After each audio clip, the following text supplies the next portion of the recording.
ನಮಸ್ಕಾರ. IPL kick ವಿಶೇಷ ಕಾರ್ಯಕ್ರಮಕ್ಕೆ ಸ್ವಾಗತ. ನಾನು ಸಿಂಚನಾ. IPL ಸೀಸನ್ 18ರ 34ನೇ ಪಂದ್ಯ ನಿನ್ನೆ ನಮ್ಮ ಬೆಂಗಳೂರಿನಲ್ಲಿ ನಡೆಯಿತು. ನಮ್ಮ RCB ವರ್ಸಸ್ ಪಂಜಾಬ್ ಕಿಂಗ್ಸ್ ತಂಡಗಳು ಮುಖಾಮುಖಿಯಾಗಿದ್ವು.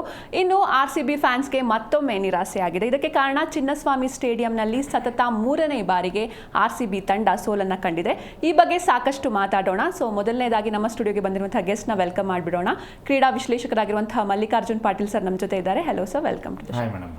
ಎಸ್ ಸರ್, ನಾನು ಆವಾಗಲೇ ಹೇಳ್ದಂಗೆ RCB ಫ್ಯಾನ್ಸ್ಗೆ ಮತ್ತೆ ಇನ್ನೊಂದ್ಸಲ ಡಿಸಪಾಯಿಂಟ್ಮೆಂಟ್ ಆಗಿದೆ. ಅದು ಮನೆ ಅಂಗಳದಲ್ಲಿ ಮತ್ತೆ ಸೋತಿದ್ದಾರೆ. ನಿನ್ನೆ ನಾವು ಮ್ಯಾಚ್ ನೋಡೋದಾದ್ರೆ ಟಿಮ್ ಡೇವಿಡ್ ಅವ್ರನ್ನ ಬಿಟ್ಟರೆ ಇನ್ಯಾರು ಕೂಡ ಬ್ಯಾಟಿಂಗಲ್ಲಿ ಪರ್ಫಾರ್ಮೆನ್ಸೇ ಬರಲಿಲ್ಲ ಅಂತ ಹೇಳ್ಬೋದು. ಹೇಗಿತ್ತು ಸರ್ ನಿನ್ನೆ ಮ್ಯಾಚ್?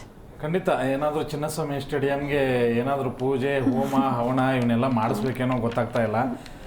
ಏನಪ್ಪ ಚಿನ್ನಸ್ವಾಮಿ ಸ್ಟೇಡಿಯಮೇ ಅನ್ನಿಸ್ತಾ ಇಲ್ಲ. ನಾವು ಲಾಸ್ಟ್ ಇಯರು ಹೀಗೆ ಆಗಿತ್ತು, ಈ ವರ್ಷನೂ ಹೀಗೆ ಆಗ್ತಾ ಇದೆ.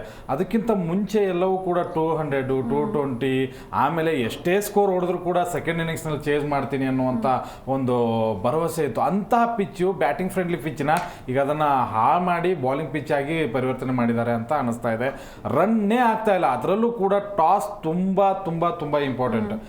ಈಗಂತೂ ಟಾಸ್ ಯಾರು ಗೆಲ್ತಾರೆ ಅವ್ರು ಮ್ಯಾಚ್ ಗೆಲ್ತಾರೆ ಅಂತ ಅನ್ನಿಸ್ಬಿಟ್ಟಿದೆ. ಯಾರು ಚೇಜಿಂಗನ್ನು ತೆಗೆದುಕೊಳ್ತಾರೆ ಅವ್ರು ಗೆಲ್ತಾರೆ. ಯಾಕಂದರೆ ಮೊದಲ ಇನ್ನಿಂಗ್ಸ್ ಆಡುವಾಗ ರನ್ ಅಂತೂ ಬರೋದೇ ಇಲ್ಲ ಅಂತ ಹೇಳಿ ಫಿಕ್ಸ್ ಆಗಿಬಿಟ್ಟಿದೆ. ಎಂಥದ್ದೇ ಬ್ಯಾಟ್ರ್ ಆಗಲಿ ತಿನ್ಕಾಡ್ತಾ ಇದ್ದಾರೆ. ಯಾಕಂದರೆ ಬ್ಯಾಟ್ಗೆ ಈಸಿಯಾಗಿ ಬಾಲ್ ಬರ್ತಾನೆ ಇಲ್ಲ, ನಿಂತ್ಕೊಂಡು ಬರ್ತಾ ಇರೋದ್ರಿಂದ ಫುಲ್ ಶಾಟ್ ಹೊಡೆಯೋದಕ್ಕೆ ಎಲ್ಲರೂ ಕೂಡ ತಡ್ಕಾಡಿಸ್ತಾ ಇದ್ದಾರೆ.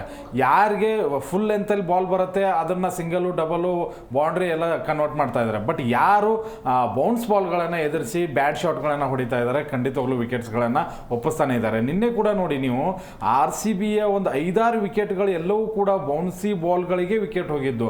ಸಾಲ್ಟ್ ಆಗಿರ್ಬೋದು, ನಮ್ಮ ಕೊಹ್ಲಿ ಆಗಿರ್ಬೋದು, ಆಮೇಲೆ ಪಟೇದಾರ್ ಆಗಿರ್ಬೋದು, ಇವರೆಲ್ಲರೂ ಕೂಡ ಬೌನ್ಸ್ ಬಾಲ್ಗಳಿಗೆ ಎದುರಿಸೋದಕ್ಕೆ ತಡ್ಕಾಡಿದ್ರು. ಒಂದು ಲೆಕ್ಕಾಚಾರದಲ್ಲಿ RCBನ ಇದು ಅಂತ ಅನ್ಸುತ್ತೆ. ಯಾಕಂದ್ರೆ ಮನೆ ಹೊರಗಡೆ ಹೋಗ್ತಾರೆ, ಅಲ್ಲಿ ಹೆಂಗ್ ಬೇಕಾದಂಗೆ ರೆಕಾರ್ಡ್ಸ್ ಎಲ್ಲ ಬ್ರೇಕ್ ಮಾಡ್ತಾ ಇದ್ದಾರೆ. ಚಪಾಕ್ನಲ್ಲಿ ರೆಕಾರ್ಡ್ ಬ್ರೇಕ್ ಮಾಡಿದ್ರು, ಮುಂಬೈಗೂ ರೆಕಾರ್ಡ್ ಬ್ರೇಕ್ ಮಾಡಿದ್ರು. ಈಗ ಮನೆ ಅಂಗಳಕ್ಕೆ ಬರ್ತಾರೆ, ಏನೋ ಫ್ರೆಷರ ಅಥವಾ ಏನೋ ಗೊತ್ತಾಗ್ತಾ ಇಲ್ಲ. ಒಂದು ಲೆಕ್ಕಾಚಾರದಲ್ಲಿ ಅಭಿಮಾನಿಗಳಿಗೆ ಎದುರು ಸೋಲೋದಿದೆಯಲ್ಲ, ಅದು ತುಂಬ ದೊಡ್ಡ ನಿರಾಸೆ. ನಿನ್ನೆ ನಾನು ಅನ್ಕೊಂಡಿದ್ದೆ ಓಕೆ ಈ ಒಂದು ಎಲ್ಲ ರೆಕಾರ್ಡ್ಸ್ಗಳನ್ನು ಈ ವರ್ಷ ಎಲ್ಲ ಬ್ರೇಕ್ ಮಾಡ್ತಾ ಇದ್ದಾರೆ, 3 ಸರಿ ಅಂತೂ ಸೋಲಲ್ಲ, ಇವತ್ತು ಗೆಲ್ತಾರೆ ಅಂತ ಅನ್ಕೊಂಡಿದ್ದೆ. ಬಟ್ ಮತ್ತೆ ನಿರಾಸೆ. ಒಂದೇನು ಅಂತಂದ್ರೆ ನಮಗೆ ದೊಡ್ಡ ಸಮಸ್ಯೆ ಆಗಿದ್ದು ಮಳೆ. ಆರಂಭದಿಂದನೂ ಕೂಡ ಜಿಟಿ ಮಳೆ ಏನು ಬರೋಕ್ಕೆ ಸ್ಟಾರ್ಟ್ ಆಯಿತು, ಅದು ನಿಲ್ಲೇನೇ ಇಲ್ಲ. 9:30ವರೆಗೂ ಕೂಡ ಆ ಮಳೆ ಕಂಟಿನ್ಯೂಸ್ ಆಗಿ ಇದಾಯಿತು. ಅದಾದ ನಂತರ ತೇವಾಂಶ ಒಂದು ಸ್ವಲ್ಪ ಹೀರ್ಕೊಂಡ್ಬಿಡ್ತು, ಪಿಚ್ ಸ್ಲೋ ಆಗಿಬಿಡ್ತು. ಅದು ದೊಡ್ಡ ಪ್ರಾಬ್ಲಮ್. ಮತ್ತು ಇನ್ನೊಂದು ಏನು ನಮ್ಮ ಕರ್ಮಕ್ಕೆ ಅಂತಂದರೆ ಈ ಪಟೇದಾರ್ ಟಾಸೇ ಗೆಲ್ತಾ ಇಲ್ಲ, ಪುಣ್ಯಾತ್ಮ. ಏನಾಗಿದೆ ಏನೋ, 7 ಪಂದ್ಯ ಆಯಿತು, ಅದರಲ್ಲಿ ಬರೀ 2 ಗೆದ್ದಿದ್ದಾರೆ. ಇನ್ನು ಉಳಿದಿದ್ದೆಲ್ಲ ಸೋಲ್ತಾನೆ ಹೋಗ್ತಾ ಇದ್ದಾರೆ. ಆ ಕ್ಯಾಪ್ಟನ್ಸಿಗೆ ಅದೊಂದು ಲಕ್ ಇಲ್ಲ. ಏನು ಮಾಡೋದು, ಅದಕ್ಕೊಂದು ಪೂಜೆ ಮಾಡಿಸ್ಬೇಕು ಗೊತ್ತಾಗ್ತಾ ಇಲ್ಲ. ಒಂದು ನಿನ್ನೆ RCB ಸೋಲ್ ನನಗೆ 2 ಥರ ಬೇಜಾರು ತರಿಸ್ತಾ ಇದೆ. ಒಂದು ಬ್ಯಾಟಿಂಗ್ ವೈಫಲ್ಯ, ಒಂದು ಎರಡನೇದು ಓಕೆ ನೀವು ಸಾಲ್ಟ್ ಆಡಿ ಅದಕ್ಕೊಂದು ಭದ್ರ ಬುನಾದಿಯನ್ನು ಹಾಕಿ ಕೊಡಲಿಲ್ಲ ಅಂದರೆ ನೀವು ಬಿಗ್ ಸ್ಕೋರ್ ಮಾಡೋದೇ ಇಲ್ಲ. ಅದು ತಲೆಯಲ್ಲಿ ಬಂದುಬಿಡ್ತು ನನಗೆ. ಮತ್ತು ಲಿವಿಂಗ್ ಸ್ಟೋನ್ನ ಪದೇ ವೈಫಲ್ಯ ಹೊಂದ್ತಾ ಇದ್ರು ಕೂಡ ಅವ್ರಿಗೆ ಅವಕಾಶಗಳನ್ನು ಕೊಡ್ತಾ ಇರೋದು. ನಿನ್ನೆ ಪ್ಲೇಯಿಂಗ್ 11ನ ಯಾಕೆ ಪಡಿಕಲ್ನ ಬಿಟ್ಟರು ಅನ್ನುವಂಥ ಪ್ರಶ್ನೆ, ಬಹಳ ಪ್ರಶ್ನೆಗಳು ಕೂಡ ಕಾಡ್ತಾ ಇದ್ದಾವೆ. ಅದೆಲ್ಲದರ ನಡುವೆ ಖಂಡಿತವಾಗ್ಲೂ RCB ಕಮ್ಬ್ಯಾಕ್ ಮಾಡಲೇಬೇಕು. ಈ ವರ್ಷ ನಾವು ಏನೋ ದೊಡ್ಡ ಹೋಪಲ್ಲಿ ಇಟ್ಕೊಂಡಿದ್ದೀವಿ. ಇನ್ನೂ ಕಾಲ ಮಿಂಚಿಲ್ಲ, ಹಂಗಂತ ಹೇಳಿ ನಾವು ತುಂಬ ಕೆಳಗಡೆ ಹೋಗಿಲ್ಲ. ನಮ್ಮನ್ನು ಟೀಕೆ ಮಾಡೋರು ಕೆಳಗಡೆ ಇದ್ದಾರೆ, ತುಂಬ ಕೆಳಗಡೆ ಇದ್ದಾರೆ, ಲಾಸ್ಟಲ್ಲಿ ಇದ್ದಾರೆ. ಬಟ್ ನಾವು ಇನ್ನೂ 4ನೇ ಸ್ಥಾನದಲ್ಲಿದ್ದೀವಿ. ನಮ್ಮ ಟೀಮ್ ಅಷ್ಟು ಕಳಪೆ ಇಲ್ಲ. ಆದರೂ ಕೂಡ ಇಂತಹ ಪ್ರದರ್ಶನ, ಅದು ತವರು ಅಂಗಳದಲ್ಲಿದ್ದಾಗ ತುಂಬ ಬೇಜಾರಾಗುತ್ತೆ. ಓಕೆ ಸರ್, ಇನ್ನು ಇದೆ ಹೋಮ್ ಗ್ರೌಂಡ್ ಅಂತ ಬಂದರೆ ಇಲ್ಲೇ ಸೋಲ್ತಾ ಇದ್ದಾರೆ. ಆ ಪ್ರೆಷರೇ ಅವರಿಗೆ ಮುಳ್ಳಾಗ್ತಿದೆಯಾ ಹೇಗೆ ಅಂತ? ಖಂಡಿತ ನೋಡಿ, ಇದು ಅಂದರೆ ತವರ್ನಂಗಳದಲ್ಲಿ 2 ಸೋತಿದ್ದೀವಿ, 3ನೇದು ಗೆಲ್ಲೇಬೇಕು ಅನ್ನುವಂಥ ಪ್ರೆಷರ್ ಇತ್ತು. 2ನೇದು ಟಾಸ್ ಸೋಲ್ತಾ ಇದ್ದೀವಿ, ಟಾಸ್ ಹೆಂಗಾದ್ರೂ ಮಾಡಿ ಗೆದ್ದು ಫೀಲ್ಡಿಂಗ್ನ ತೆಗೆದುಕೊಳ್ಳುವಂಥ ಇದು ಪ್ರೆಷರ್. ಆಮೇಲೆ ನೀವು ಎಲ್ಲೇ ಹೋಗಿ ಗೆದ್ದು ಬನ್ನಿ, ಆದರೆ ತವರಂಗಳದಲ್ಲಿ ಗೆದ್ದಂಥ ಹುಮ್ಮಸ್ಸು ಏನಿದೆ, ಆ ಡ್ರೆಸ್ಸಿಂಗ್ ರೂಮ್ನಲ್ಲಿ ಆ ಒಂದು ಹುಮ್ಮಸ್ಸು ಖಂಡಿತವಾಗ್ಲೂ ತಂಡಕ್ಕೆ ಪ್ಲಸ್ ಆಗುತ್ತೆ. 2 ಸೋತಿದ್ದು ಒಂದು ಸ್ವಲ್ಪ ಮೈನಸ್ ಇತ್ತು. ಎಲ್ರಿಗೂ ಅಯ್ಯೋ ಏನಪ್ಪ ಇಲ್ಲೇ ಸೋಲ್ತಾ ಇದ್ದೀವಲ್ಲ, ಈ ಮ್ಯಾಚ್ ಹೇಗಾದ್ರೂ ಮಾಡಿ ಗೆಲ್ಲಬೇಕು, ಈ ಒಂದು ಪ್ರೆಷರಲ್ಲಿ ಆಡೋದಕ್ಕೆ ಹೋಗಿ ಕೂಡ ವಿಕೆಟ್ನ ಒಪ್ಪಿಸುವಂಥ ಸಾಧ್ಯತೆಗಳಿರ್ತವೆ. ಹಾಗಂತ ಹೇಳಿ ಎಲ್ಲವೂ ಅದಕ್ಕೆ ಅಂತ ಅಲ್ಲ, ವರ್ಲ್ಡ್ ಕ್ಲಾಸ್ ಬ್ಯಾಟ್ಸ್ಮನ್ಸ್ಗಳು ಇದ್ದಾಗ ಇಂಥ ಪಿಚ್ನಲ್ಲಿ ಹೇಗೆ ಆಡಬೇಕು ಅನ್ನೋವಂಥದ್ದು ಖಂಡಿತವಾಗ್ಲೂ ತಲೆಯಲ್ಲಿ ಇಟ್ಕೋಬೇಕು. ನೋಡಿ, ನಿಮಗೆ ಆ ಪಿಚ್ ರನ್ ಕೊಡ್ತಾ ಇಲ್ಲ ಅಂತ ಅಂದಾಗ ಸಿಂಗಲ್ಸ್ ಡಬಲ್ಸ್ನ ತೊಗೊಂಡು ಒಂದು ಒಳ್ಳೆ ಪಾರ್ಟ್ನರ್ಶಿಪ್ನ ಒಂದು 2-3 ಓವರ್ವರೆಗೂ ಕೂಡ ಹಿಗ್ಗಿಸ್ಕೊಂಡು ಅದಾದ ನಂತರ ಬಿಗ್ ಶಾಟ್ಸನ್ನ ಹೊಡೆಯೋದಕ್ಕೆ ನಿನ್ನೆ ಒಬ್ಬರು ಕೂಡ ಟ್ರೈ ಮಾಡಲಿಲ್ಲ. ನಿನ್ನೆ ನೋಡಿ ಪಟೇದಾರ್ ಅವರ ರನ್ನು ಮತ್ತು ಲಿವಿಂಗ್ ಸ್ಟೋನ್ ಅವರ ರನ್ನು, ಈ 2 ರನ್ಗಳನ್ನು ಬಿಟ್ಟರೆ ಬೇರೆ ಎಲ್ಲರದ್ದು ರನ್ಗಳು ಡಬಲ್ ಡಿಜಿಟಿಗೆ ಹೋಗಲೇ ಇಲ್ಲ. ಎಲ್ಲರದ್ದು ಫೋನ್ ನಂಬರ್ ಥರ ಇದೆ, 1 2 4 3 2 ಅನ್ನೋ ಥರ. ಇಂಥ ಆಟವನ್ನು ತೆಗೆದುಕೊಂಡು ನೀವು ವಿನ್ ಆಗ್ತೀನಿ ಅಂತಂದರೆ ಖಂಡಿತವಾಗ್ಲೂ ಅದಾಗಲ್ಲ. ಅಷ್ಟಾದರೂ ಕೂಡ ಬಾಲಿಂಗ್ನಲ್ಲಿ ತುಂಬ ಒಳ್ಳೆ ಪ್ರದರ್ಶನ ಬಂತು. ಬಟ್ ಬ್ಯಾಟಿಂಗ್ಗೆ ನಾವು ತೊಗೊಂಡ್ರೆ ಖಂಡಿತವಾಗ್ಲೂ ನೋಡಿ, ಸಾಲ್ಟ್ ಬೇಗ ವಿಕೆಟ್ನ ಒಪ್ಪಿಸ್ತಾರೆ. ಅಲ್ಲಿ ಕೊಹ್ಲಿ ಮತ್ತು ಪಟೇದಾರ್ ಒಂದು ಒಳ್ಳೆ ಪಾರ್ಟ್ನರ್ಶಿಪ್ ಬರಬೇಕಾಗಿತ್ತು. ಬಟ್ ಕೊಹ್ಲಿ ಕೂಡ ಆತರವಾಗಿ ವಿಕೆಟ್ನ ಒಪ್ಪಿಸ್ತಾರೆ. ತುಂಬ ಒಳ್ಳೆ ಕ್ಯಾಚ್ನ ಆ್ಯನ್ಸನ್ ಅವ್ರು ಹಿಡಿತಾರೆ. ಬಟ್ ಅದಾದ ನಂತರ ಇಲ್ಲಿ ಲಿವಿಂಗ್ ಸ್ಟೋನು ಆಮೇಲೆ ಜಿತೇಶ್ ಶರ್ಮಾ ಏನು ಮಾಡಿದ್ರು ನನಗೆ ಗೊತ್ತು, ಬಂದ ಪುಟ್ಟ ಹೋದ ಪುಟ್ಟ ಅನ್ನೋ ಥರ ಆಯಿತು. ಓಕೆ, ಜಿತೇಶ್ ಶರ್ಮಾ ಹಿಂದಿನ ಪಂದ್ಯಗಳಲ್ಲಿ ಆಡಿದ್ದಾರೆ, ಪ್ರತಿ ಪಂದ್ಯದಲ್ಲೂ ಆಡೋದಕ್ಕೆ ನಾವೇನು ಪ್ರೆಷರ್ ಹಾಕಲ್ಲ. ಬಟ್ ಲಿವಿಂಗ್ ಸ್ಟೋನ್ಗೆ ಏನಾಗಿದೆ, ಇಂಥ ವರ್ಲ್ಡ್ ಕ್ಲಾಸ್ ಆಟಗಾರ. ಓಕೆ, ನೀವು ಇದು ಈ ಪಿಚ್ ಸರಿ ಇರಲಿಲ್ಲಪ್ಪ, ಒಪ್ಕೊಳ್ತೀವಿ, ಮಳೆ ಬಂದು ಏನೋ ಪ್ರಾಬ್ಲಮ್ಸ್ ಆಗಿತ್ತು, ಬ್ಯಾಟಿಂಗ್ ಚೆನ್ನಾಗಿ ಬಾಲ್ ಬರ್ತಾ ಇಲ್ಲ. ಬಟ್ 6 ಪಂದ್ಯಗಳಲ್ಲಿ ಏನಾಗಿದೆ, ಎಲ್ಲರೂ ಆಡ್ತಾ ಇದ್ದಾರೆ, ಈ ಒಬ್ಬ ಆಡ್ತಾ ಇಲ್ಲ. ಇನ್ನೂ ಆಟಗಾರರು ಇದ್ದಾರೆ ನಮ್ಮ ಹತ್ರ, ಶೆಫರ್ಡ್ ಇದ್ದಾರೆ, ಬೆತಲ್ ಇದ್ದಾರೆ, ಇಂಥವ್ರನ್ನ ಆಡಿಸ್ಬೇಕು ಅಂತ ಎಲ್ಲರೂ ಕೂಡ ಅನ್ಕೋತಾ ಇದ್ದಾರೆ. ನೆಕ್ಸ್ಟ್ ಮ್ಯಾಚ್ ಚೇಂಜ್ ಆಗುವಂಥ ಸಾಧ್ಯತೆ ಇದೆ. ನಿನ್ನೆ ನೋಡಿ, ಬ್ಯಾಟರ್ಗಳ ಒಂದು ಬೇಜವಾಬ್ದಾರಿತನ ಏನಿತ್ತಲ್ಲ, ಅದೇ ಒಂದು ತಂಡದ ಸೋಲಿಗೆ ಕಾರಣ, ಬೇರೆ ಏನೂ ಇಲ್ಲ. ಮತ್ತು ಇನ್ನೊಂದು ಅಂದರೆ, ಒಂದು ದೊಡ್ಡ ನಿಟ್ಟುಸಿರು ಬಿಡುವಂಥದ್ದು ಏನು ಅಂತಂದರೆ, ನಿನ್ನೆ 49 ನಮ್ಮದು ಸೇಫ್ ಆಗಿದೆ. ಯಾಕಂದರೆ ತುಂಬ ಕಡಿಮೆ ರನ್ ಹೊಡೆದಿದ್ದು ನಮ್ಮದು 49. ನಾನು ಅನ್ಕೊಂಡಿದ್ದೆ 41ಗೆ 7 ವಿಕೆಟ್ಸ್ ಹೋಗಿತ್ತು ನಮ್ಮದು.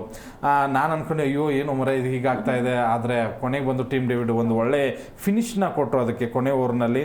ನನಗನ್ಸಿದ ಮಟ್ಟಿಗೆ ನೋಡಿ, ನಾವು ನಿನ್ನೆ ಬರ್ತ್ಡೇ ಆಚರಿಸಿದ್ವಿ IPLದು. ಮೊದಲ ಪಂದ್ಯದಲ್ಲಿ ಕೂಡ ಅಂದರೆ 2008 ಏಪ್ರಿಲ್ 18ರಂದು ಮೊದಲ ಪಂದ್ಯದಲ್ಲೂ ಕೂಡ ನಾವು 41ಕ್ಕೆ 7 ವಿಕೆಟ್ ಕಳ್ಕೊಂಡಿದ್ವಿ. ಇಲ್ಲೂ ಕೂಡ ನಿನ್ನೆ 41ಕ್ಕೆ 7 ವಿಕೆಟ್. ಬರ್ತ್ಡೇನ ತುಂಬ ಚೆನ್ನಾಗಿ ನಮ್ಮವ್ರು ಆಚರಿಸಿದ್ರು. ಅವರಿಗೆ ಒಂದು ಸೆಲೆಬ್ರೇಷನ್ ಗಿಫ್ಟ್ ಕೊಡಬೇಕು. ಬಟ್ ನಿನ್ನೆ ನಾನು ಕೂಡ ಮ್ಯಾಚ್ ನೋಡೋಕೆ ಹೋಗಿದ್ದೆ. ಪ್ರತಿಯೊಬ್ಬರ ಮನಸ್ಸು ಹೇಗಿತ್ತು ಅಂದರೆ, ನಾವು ಇಲ್ಲಿ ಸೋಲ್ತಾ ಇದ್ದೀವಲ್ಲ. ನಿನ್ನೆ ಮೆಟ್ರೋದಾಗ ಬರುವಾಗಲೂ ಕೂಡ ಎಲ್ಲರೂ ಕೂಡ ಅದನ್ನೇ ಮಾತಾಡ್ತಾ ಇರೋದು, ಹೊರಗಡೆ ಹೋಗ್ತಾ ಇರೋವಾಗಲೂ ಕೂಡ ಚೆನ್ನಾಗಿದೆ ನಮ್ಮ ಟೀಮು. ನಿನ್ನೆ ನೋಡಿ, ನೀವು ಬೇರೆ ಮಾಧ್ಯಮಗಳಿಗೆ ಅವರು ಪ್ರತಿಕ್ರಿಯೆ ಕೊಡುವಾಗಲೂ ಕೂಡ ನಮ್ಮ ಟೀಮನ್ನು ಯಾರು ಬಿಟ್ಕೊಡ್ತಾ ಇಲ್ಲ. ನಮ್ಮ RCB ಅದೊಂದು ಒಳ್ಳೆ ಗುಣ ಏನು ಅಂತಂದರೆ, ನಮ್ಮ ತಂಡವನ್ನು ಸೋತರು ಗೆದ್ದರು ಕೂಡ RCB ಫಾರ್ ಎವರ್ ಅನ್ನೋರೇ ತುಂಬ ಜನ. ಕೆಲವೊಬ್ರು ಇರ್ತಾರೆ, ಬೈತಾರೆ, ಇಲ್ಲ ಅನ್ನಲ್ಲ. ಆದರೆ 90% ಜನ ಓಕೆ, ಈ ಸರಿ ತುಂಬ ಚೆನ್ನಾಗಿ ಟೀಮ್ ಇದೆ, ಇಲ್ಲೇನೋ ಪ್ರೆಷರ್ಲೇ ಸೋಲ್ತಾ ಇದ್ದಾರೆ, ಹೊರಗಡೆ ಹೋಗಿ ಗೆಲ್ತಾ ಇದ್ದಾರೆ, ಇನ್ನೂ ಪಂದ್ಯಗಳು ತವರಿನಲ್ಲಿದೆ, ಮುಂದಿನ ಸರಿ ಒಳ್ಳೆ ಚಾನ್ಸು, ಟಾಸ್ ಗೆಲ್ಲಿ, ಅದೃಷ್ಟಗಳು ಬರಲಿ, ನಾವು ಪೂಜೆ ಪ್ರಾರ್ಥನೆ ಮಾಡ್ತೀವಿ ಅಂತ ಇದ್ದಾರೆ. ನೋಡೋಣ ಮುಂದಿನ ಪಂದ್ಯಗಳಲ್ಲಿ ಅದಾದರೂ ಕೂಡ ಒಳ್ಳೆಯದೆ. ಬಟ್ ಒಳ್ಳೆ ತಂಡ ಇದೆ, ಇನ್ನೂ ಚಾನ್ಸ್ ಇದೆ, ಏನು ಮುಗಿದಿಲ್ಲ. ನಾನು ಅವಾಗಲೇ ಹೇಳ್ದಂಗೆ 7ರಲ್ಲಿ 4 ಗೆದ್ದಿದ್ದೀವಿ. ಇನ್ನು 7 ಪಂದ್ಯಗಳಲ್ಲಿ 4 ಗೆದ್ದರೂ ಕೂಡ ನಾವು ಸೆಮಿಫೈನಲ್ ಅಂತ ಹೋಗ್ತೀವಿ. ಬಟ್ 1 ಮತ್ತು 2 ಆ ಒಂದು ಏನು ಚಾನ್ಸಸ್ ಅಂದರೆ ನಂಬರ್ 1 ನಂಬರ್ 2 ಆಗೋದಕ್ಕೆ, ಅಂದರೆ ನಿಮಗೆ ಇನ್ನೊಂದು ಅವಕಾಶ ಸಿಗುತ್ತಲ್ಲ, ಆ ಒಂದು ಚಾನ್ಸಸ್ಸನ್ನು ತೆಗೆದುಕೊಳ್ಳೋದಕ್ಕೆ ಖಂಡಿತವಾಗ್ಲೂ ಇನ್ನು ಬಿಗ್ ಫೈಟ್ಗಳನ್ನು ಕೊಡಲೇಬೇಕು, ಚೇಂಜಸ್ಗಳು ಕಾಣಬೇಕು. ಆ ಒಂದು ಅಸ್ತ್ರಗಳನ್ನು ಏನು ಬಳಸ್ತಾ ಇದ್ದಾರಲ್ಲ, ಇಂಪ್ಯಾಕ್ಟ್ ಪ್ಲೇಯರ್ ಆಗಿರ್ಬೋದು, ಅಥವಾ ಡೆತ್ ಓವರ್ ಸ್ಪೆಷಲಿಸ್ಟು, ಮಿಡಲ್ ಓವರ್ನಲ್ಲಿ ಹೊಡೆಯುವಂಥ ಆಟಗಾರರು, ಅದನ್ನೊಂದು ಸ್ವಲ್ಪ ಚೇಂಜಸ್ ಮಾಡಿಕೊಂಡು, ಮತ್ತು ಕೊಹ್ಲಿ ಅವರ ಒಂದು ಸ್ಟ್ರೈಕ್ ರೇಟ್ನ ಜಾಸ್ತಿ ಮಾಡಿಕೊಂಡು, ಫಿಲ್ ಸಾಲ್ಟ್ ಮೇಲೇ ಹೆಚ್ಚಿನ ಒಂದು ಒತ್ತಡವನ್ನು ಹೇರ್ದೇನೆ, ಇದೆಲ್ಲವೂ ಕೂಡ ಬದಲಾವಣೆ ಆಗಲೇಬೇಕಾಗಿದೆ. ಹೀಗಾದಾಗ ಮಾತ್ರ ನಾವು ಅಲ್ಲಿ ತನಕ ಹೋಗೋದಕ್ಕೆ ಸಾಧ್ಯ. ಕೆಲವೊಬ್ರು ಹೇಳ್ಬೋದು, 4 ಪಂದ್ಯ ಗೆದ್ದಿದ್ದೀವಿ, 1 ಪಂದ್ಯ ಸೋತಿದ ತಕ್ಷಣ ಮೈನಸ್ ಹುಡುಕ್ತೀರಾ. ಖಂಡಿತವಾಗ್ಲೂ ಹೌದು, ಗೆದ್ದಾಗ ನಮಗೆ ಮೈನಸ್ಗಳು ಕಾಣಿಸಲ್ಲ.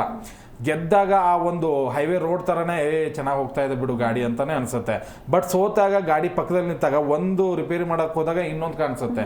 ಹಾಗೆ ತಪ್ಪುಗಳು ಎಲ್ಲಿ ಆಗ್ತಾ ಇದ್ದಾವೆ ಅಂತ ಈಗಲೇ ಮಿಡಲಲ್ಲೇ ನಾವು ತಿಳ್ಕೊಂಡ್ರೆ ಖಂಡಿತವಾಗ್ಲೂ ಮುಂದಿನ ಹಾದಿ ಸುಗಮ ಆಗ್ಬೋದು ಅಂತ ನನ್ನ ಅಭಿಪ್ರಾಯ. ಓಕೆ ಸರ್, ಇನ್ನು ಈ ಮ್ಯಾಚ್ ಎಲ್ಲಿ ನಮ್ಮ ಕೈಯಿಂದ ತಪ್ಪು ಹೋಯ್ತು ಅಂತ, ಯಾಕಂದ್ರೆ ಸ್ಟಾರ್ಟಿಂಗ್ ಬೌಲಿಂಗ್ ಚೆನ್ನಾಗಿತ್ತು, ಸೊ ಎಲ್ಲಿ ಮಿಸ್ ಆಯಿತು ಅಂತ ನೋಡಿ. ಇಷ್ಟು ರನ್ ಆಯಿತು, ನಾವು 95 ರನ್ ಆದ ತಕ್ಷಣ ನಾವು ಅನ್ಕೊಂಡಿದ್ವಿ ಅವ್ರಿಗೂ, ಯಾಕಂದರೆ ಸೇಮ್ ಪಿಚ್ ಅಲ್ವಾ, ಅವ್ರಿಗೂ ಅದೇ ಪ್ರಾಬ್ಲಮ್ ಆಗುತ್ತೆ. ಯಾಕಂದರೆ ನಮ್ದು ಈ ಸರಿ ತುಂಬ ಚೆನ್ನಾಗಿ ಬೌಲಿಂಗ್ ಇದೆ, ಅದನ್ನು ತುಂಬ ಚೆನ್ನಾಗಿ ಉಪಯೋಗಿಸ್ಕೊಂಡ್ರು ಕೂಡ. ನೋಡಿ, ಹ್ಯಾಸಲ್ವುಡ್ ಆಗಿರ್ಬೋದು, ಭುವಿ ಆಗಿರ್ಬೋದು, ಎಂಥ ಒಳ್ಳೆ ಬೌಲಿಂಗ್ ಹಾಕಿದ್ರು. ಹ್ಯಾಸಲ್ವುಡ್ ಅಂತೂ ಒಂದೊಂದು ಬಾಲು ಕೂಡ ಬೆಂಕಿ ಥರ ಕಾಣಿಸ್ತಾ ಇತ್ತು, ಅವ್ರ ಬಾಲ್ ಟಚ್ಚೇ ಮಾಡೋಕ್ಕಾಗ್ತಾ ಇರಲಿಲ್ಲ. ಬಟ್ ನನಗೇನು ಅಂತ ಅನಿಸಿತ್ತು ಅಂದರೆ, ಎಲ್ಲಿ ತಪ್ಪಿತು ಅಂದರೆ, ಸುಯೇಶ್ ಶರ್ಮಾ 4 ಬಾಲ್ಗಳನ್ನು ತುಂಬ ಚೆನ್ನಾಗಿ ಹಾಕಿದ್ರು. ಅವರು ಓವರ್ನ ಮೊದಲ 4 ಬಾಲ್ಗಳು ಗುಡ್ ಲೆಂತಲ್ಲಿ ತುಂಬ ಚೆನ್ನಾಗಿ ಬಿತ್ತು. ಆ ಬಾಲ್ನ ಪಿಕ್ ಮಾಡೋದಕ್ಕೆ ಕೂಡ ಆಗ್ತಾ ಇರಲಿಲ್ಲ. ಆದರೆ ಕೊನೆ 2 ಬಾಲ್ಗಳು ಇತ್ತಲ್ಲ, ಅದನ್ನು ಫುಲ್ ಮಾಡೋದಕ್ಕೆ ವೈಡ್ ಯಾರ್ಕರ್ ಹಾಕೋದಕ್ಕೆ ಹೋಗಿಬಿಟ್ರು. ಒಂದು ಬೌಂಡ್ರಿ ಹೋಯ್ತು, ಒಂದು 6 ಹೋಯ್ತು. ಅಲ್ಲಿ ಒಂದು ದೊಡ್ಡ ನಿರಾಸೆ. ಅದಾದ ನಂತರ ಹ್ಯಾಸಲ್ವುಡ್ ಬಂದರು. ಹ್ಯಾಸಲ್ವುಡ್ ಮತ್ತೆ ಅದನ್ನು ರನ್ ಕಂಟ್ರೋಲ್ ಮಾಡಿದ್ರು, ಕೇವಲ 2 ರನ್ಗಳನ್ನು ಕೊಟ್ಟರು. ಅದಾದ್ಮೇಲೂ ಕೂಡ ನಮ್ಮ ಕಂಟ್ರೋಲಿಗೆ ಬಂತು ಮ್ಯಾಚು. ಇನ್ನೊಂದು ಸ್ವಲ್ಪ ಬಂತಪ್ಪ, ಇನ್ನೊಂದು ಸ್ವಲ್ಪ ನೋಡ್ಬೋದು, ಎಲ್ರಿಗೂ ಕೂಡ ಕ್ಯೂರಿಯಾಸಿಟಿ. ವಿಕೆಟ್ಸ್ ಕೂಡ ಪದೇ ಪದೇ ಹೋಗ್ತಾನೆ ಇತ್ತು, 4 ವಿಕೆಟ್ ಕೂಡ ಹೋಗಿತ್ತು, ಕ್ಯಾಪ್ಟನ್ ಕೂಡ ಔಟ್ ಆಗಿದ್ರು. ಅದಾದ ನಂತರ ಸುಯೇಶ್ ಶರ್ಮಾ ಮತ್ತೆ ಬಂದು ಬೌಂಡ್ರಿ ಹೊಡಿಸ್ಕೊಂಡ್ರು, 6 ಹೊಡಿಸ್ಕೊಂಡ್ರು, ಮತ್ತೊಂದು ಬೌಂಡ್ರಿ ಹೊಡಿದ್ರು.